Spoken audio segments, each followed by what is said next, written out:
Apa yang sedang terjadi di Israel dan Gaza saat ini? Yang sedang terjadi adalah pembunuhan wanita, manula, dan anak-anak Yahudi secara sadis dan kejam. Yang terjadi adalah anggota Hamas dari Gaza menyeberang perbatasan masuk ke wilayah Israel. Lalu mereka menembaki mobil-mobil yang lewat, membunuhi secara acak siapa saja yang ada di situ. Lalu mereka dari pintu ke pintu masuk ke rumah, membunuhi siapa saja yang ada di dalam rumah. Mereka membunuh perempuan, lalu arak mayatnya keliling kota seperti binatang. Mereka membunuh manula dimanapun mereka temukan. Mereka membunuh anak-anak Yahudi dengan menyiksa dulu sebelumnya. Mereka menculik perempuan-perempuan untuk dibawa ke Gaza yang sekarang tidak jelas nasibnya. Mereka menculik manula yang juga dibawa ke Gaza yang juga sekarang tidak jelas nasibnya. Dan ada orang yang saking rasis ke bangsa Yahudi, anggap pembunuhan sadis wanita, manula, dan anak-anak ini sebagai perjuangan kemerdekaan. Woi, tolol! Perjuang kemerdekaan Indonesia dulu tidak pernah bantai wanita, manula, dan anak-anak Belanda. Yang terjadi di Israel Gaza murni terorisme, pembunuhan sadis wanita, manula, dan anak-anak Yahudi. Dan cuma orang-orang tolol yang anggap pembantaian biadab sebagai perjuangan kemerdekaan.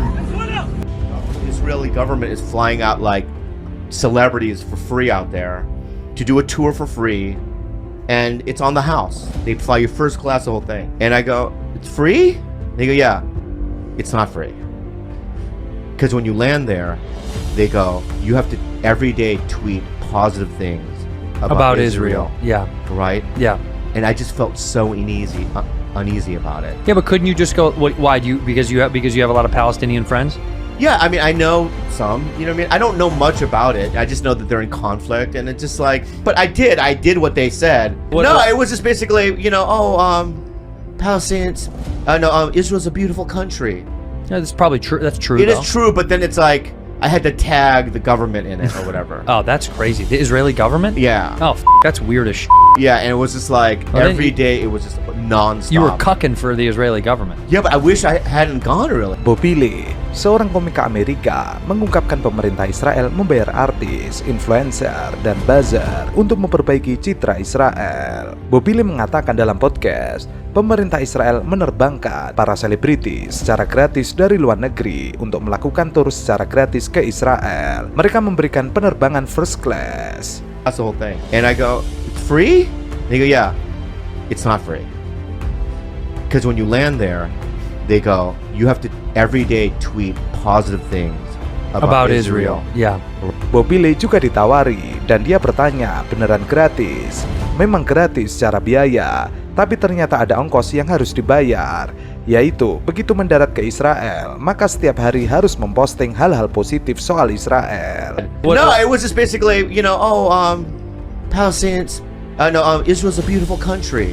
Yeah, that's probably true. That's true. It is true, but then it's like, I had to tag the government in it or whatever. Oh, that's crazy. The Israeli government? Yeah. Oh, that's weird as Yeah, and it was just like, every day it was just non-stop. You were cucking for the Israeli government. Yeah, but I wish I hadn't gone really. Makanya banyak sekali video viral artis selebritis Indonesia yang mempromosikan Israel. Israel damai, warga di sana rukun, aman, ibadah dijamin. Mereka kembali mengobrak-abrik isi Masjidil Aqsa dan mereka menghajar umat Islam yang lagi beribadah di bulan Ramadan ini. Faktanya tidak seperti itu ya guys. Kronologi kejadiannya tuh seperti ini. Rusuh sengaja datang main petasan di komplek Masjid Aqsa, ganggu jamaah. Allahu Akbar! Lalu perusuh sengaja tembakkan petasan ke atas untuk memancing aparat datang. Saat aparat datang, perusuh sengaja masuk ke masjid, tembaki aparat pakai petasan dari dalam masjid.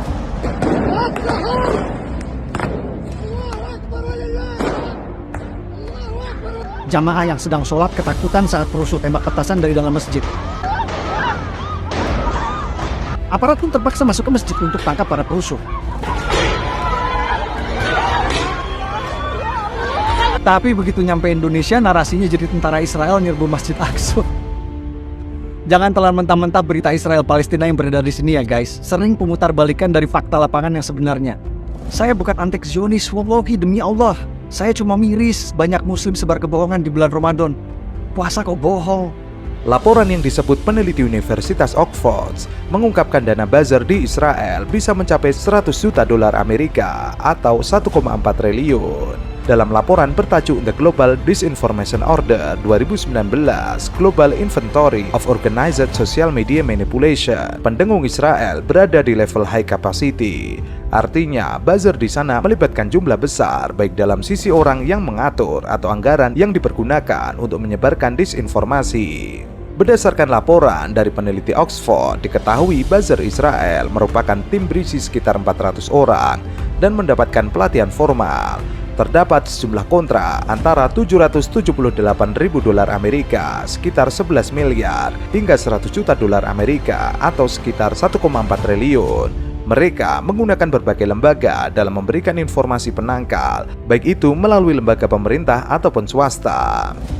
Bukan perang agama, bukan perang antara Islam dengan Yahudi seperti yang biasa digembar-gemborkan. Jadi, bagaimana urusannya? Assalamualaikum warahmatullahi wabarakatuh. Dengan saya Permadi Arya. Hari ini saya dapat kesempatan yang sangat-sangat spesial karena saya dapat kesempatan untuk mewawancara tentara militer Israel atau IDF yang bernama Muhammad Kabia, seorang Arab Muslim yang menjadi tentara militer Israel. Assalamualaikum warahmatullahi wabarakatuh. Indonesia ada opsi pertandingannya dilakukan khusus Israel, bukan di Indonesia, kan sempat ada opsi katanya itu. Singapura. Atau ada syarat-syarat tertentu yang melekat ke Israel, misalnya nggak pakai atribut atau pakai apa, itu kan sempat ada tuh usulan-usulan seperti itu yang mungkin saja tidak bisa dipenuhi. Ya. Tetapi upaya untuk mencari solusi, upaya untuk cari jalan keluar memang harus diusahakan. Gagalnya Indonesia menjadi tuan rumah Piala Dunia U20 berbuntut panjang. Banyak masyarakat Indonesia menyalahkan politisi yang menolak kehadiran Israel pada Piala Dunia U20. Memang, sepak bola merupakan olahraga hiburan yang bebas dinikmati siapapun. Tapi di Palestina, sepak bola tidak sekedar menjadi pertandingan, tapi juga sasaran kekerasan dan teror dari penjajahan Israel. Ironisnya, tanah air Palestina bukan tempat yang tepat untuk mendapatkan keadilan dari FIFA. Masih belum hilang dari ingatan menjelang akhir Desember 2022, di saat dunia baru menikmati lambaian bendera Palestina oleh pemain Maroko di Qatar. Pasukan Israel menembak mati pesepak bola Palestina berusia 23 tahun, Ahmad Atef Daragama. Peristiwa itu terjadi saat pasukan penjajah menyerang kota Nablus di wilayah pendudukan tepi barat. Daragama tewas oleh pasukan Israel ketika warga Palestina turun ke jalan menghadapi serangan pemukiman Yahudi yang dilindungi tentara ke situs religi makam Nabi Yusuf. Sementara seluruh dunia masih menikmati kemeriahan Piala Dunia 2022 yang luar biasa dan bersiap untuk merayakan musim dan menyambut tahun baru, sepak bola Palestina telah berduka oleh pembunuhan terhadap salah satu pemain sepak bolanya. Daragama adalah seorang pemain sepak bola profesional yang bermain sebagai gelandang serang di klub Sakofi Tulkar. Di klubnya, Daragama adalah pemain bintang. Ia menjadi pencetak gol terbanyak bagi Sakofi Tulkam di West Bank Premier Liga dengan 6 gol. Ahmad Rajub yang merupakan rekan Daragama menatap kematiannya sebagai hari yang menyedihkan bagi olahraga Palestina. Impian dan harapan bintang sepak bola Palestina itu telah direnggut oleh kependudukan yang rasis dan fasis. Sakofi Tulkam memberikan penghormatan kepada pesepak bola tersebut dalam sebuah unggahan Facebook. Melarang atlet Palestina untuk bertanding di luar negeri. Itu terjadi faktanya di tahun 2016, tahun 2017, tahun 2019. Israel secara spesifik mengeluarkan travel advisory, melarang pesepak bola Palestina untuk melintasi perbatasan, untuk ikut pertandingan. Dan Israel tuh sejak dulu memang selalu menghambat perkembangan persepak bolaan di Palestina. Kalau kita misalnya baca literatur yang menunjukkan bagaimana nasionalisme dan sejarah sepak bola Palestina ya, itu tuh terlihat di situ. Tahun 64 Israel membubarkan kompetisi-kompetisi independen yang dilakukan oleh rakyat Palestina dan menangkap penyelenggaranya. Jadi di satu sisi nih, pesepak bola Palestina dihalang-halangi, dihambat. Merespon kejadian ini, Perdana Menteri Palestina Muhammad Sayyeh meminta FIFA untuk mengutuk Israel atas tewasnya Daragama. Alih-alih ada tindakan tegas dari FIFA, Badan Sepak Bola Dunia tidak melakukan sanksi apapun terhadap Israel. Ada yang ditembak mati tahun 2022 loh, pesepak bola Palestina. Di sisi lain itu begitu perlakuan Israel, tapi di satu sisi Israel tuh bisa dengan bebas masuk dan melakukan kegiatan pertandingan bola di wilayah Palestina. Palestinian Football Association tuh berkali-kali minta FIFA jatuhkan sanksi dong ke klub-klub Israel yang dengan spesifik melakukan kegiatan ilegal di wilayah Palestina. Tapi FIFA selalu nolak ngasih sanksi. Padahal aturan FIFA jelas, asosiasi sepak bola nasional tidak boleh melakukan kegiatan di wilayah asosiasi sepak bola nasional lainnya tanpa izin. Dan FIFA menjatuhkan sanksi ke Rusia ketika melakukan itu di Crimea. Ini bukan soal Ukraina loh. Yang 2014 yang pas. Iya, sanksi itu dijatuhkan FIFA. Tapi FIFA menolak menjatuhkan sanksi ke Israel yang melakukan hal yang sama kepada Palestina. Jadi argumen bahwa FIFA itu standar ganda, bahkan hipokrit, itu argumen yang juga ada dasarnya. Betul, setuju. Jauh sebelum Daragama, legenda sepak bola Palestina, Ahed Yakut, juga tewas pada tahun 2014 setelah rudal Israel menghantam rumahnya di Gaza ketika ia tengah tidur. Mantan gelandang berusia 49 tahun itu bekerja sebagai pelatih dan menjalankan program olahraga Palestina di Gaza dan diyakini tidak terlibat politik dengan Hamas. Jurnalis olahraga di Gaza, Khalil Zahir mengatakan Palestina telah kehilangan salah satu pemain terbaiknya. Ia mungkin adalah gelandang terbaik yang pernah dimiliki Palestina. Pada tahun 2017, Israel juga melarang 10 pesepak bola asal Palestina yang akan menuju ke tepi barat dari Gaza untuk melakoni laga final leg kedua Palestina Club. Laga tersebut sedianya mempertemukan antara Sahab Rafa yang telah unggul 2-0 melawan Ahli Al-Khalil asal Hebron pada leg pertama di kota Gaza. Namun, hanya 15 pemain yang diizinkan melakukan perjalanan untuk melakoni laga kedua. Mereka yang dilarang termasuk seorang striker dan 2 penjaga gawang. Tahun 64 Israel membubarkan kompetisi-kompetisi independen yang dilakukan oleh rakyat Palestina dan menangkap penyelenggaranya. Jadi di satu sisi nih, pesepak bola Palestina dihalang-halangi, dihambat untuk Meski persepak bolaan Palestina mendapatkan hambatan dan teror, kondisi itu sangat kontras dengan keseharian para pesepak bola Israel yang bebas memasuki tanah Palestina secara ilegal. PFA berulang kali meminta FIFA menindak 6 klub Israel yang berbasis di wilayah pendudukan tepi barat. PFA mengatakan tindakan tersebut bertentangan dengan undang-undang FIFA yang menyatakan bahwa tim negara anggota tidak dapat memainkan pertandingan di wilayah asosiasi lain tanpa izin. Mereka menunjuk pada larangan yang dikeluarkan Asosiasi Sepak Bola Eropa yang melarang tim dari Crimea bermain di Liga Rusia sesudah negara itu menduduki semenanjung Crimea pada tahun 2014 lalu. Padahal aturan FIFA jelas, asosiasi sepak bola nasional tidak boleh melakukan kegiatan di wilayah asosiasi sepak bola nasional lainnya tanpa izin.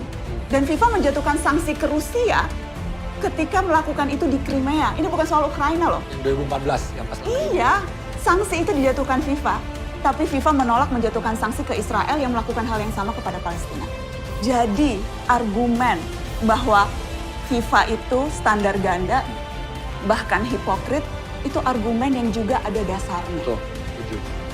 PFA juga mengeluhkan bahwa Israel menghambat aktivitasnya, termasuk membatasi pergerakan pemain antara tepi barat dan Gaza dan melarang beberapa perjalanan internasional. Alih-alih mengecam Israel, Gianni Infantino mengaku tidak akan campur tangan dalam masalah ini dan menganggap persoalan itu sudah selesai. FIFA telah memutuskan untuk menahan diri dari menjatuhkan sanksi atau tindakan lain baik Asosiasi Sepak Bola Israel maupun PFA. Wilayah ini menjadi perhatian otoritas hukum publik internasional dan FIFA harus tetap netral. Palestinian Football Association tuh berkali-kali minta FIFA jatuhkan sanksi dong ke klub-klub Israel yang dengan spesifik melakukan kegiatan ilegal di wilayah Palestina. Tapi FIFA selalu nolak ngasih sanksi. Editorial teman-teman pandit football yang bilang negara harus menyelesaikan apa yang sudah mereka mulai. Jadi memang harus dicari jalan keluar nih sekarang nih. Opsinya nih harus ada. Apakah misalnya dengan melobi agar ada syarat-syarat tertentu yang diberikan, kalaupun Israel akhirnya bisa ikut Indonesia, ada opsi pertandingannya dilakukan khusus Israel bukan di Indonesia, kan sempat ada opsi seperti itu. Atau ada syarat-syarat tertentu yang melekat ke Israel, misalnya nggak pakai atribut atau pakai apa, itu kan sempat ada tuh usulan-usulan seperti itu yang mungkin saja tidak bisa dipenuhi. Tetapi upaya untuk mencari solusi, upaya untuk cari jalan keluar memang harus diusahakan.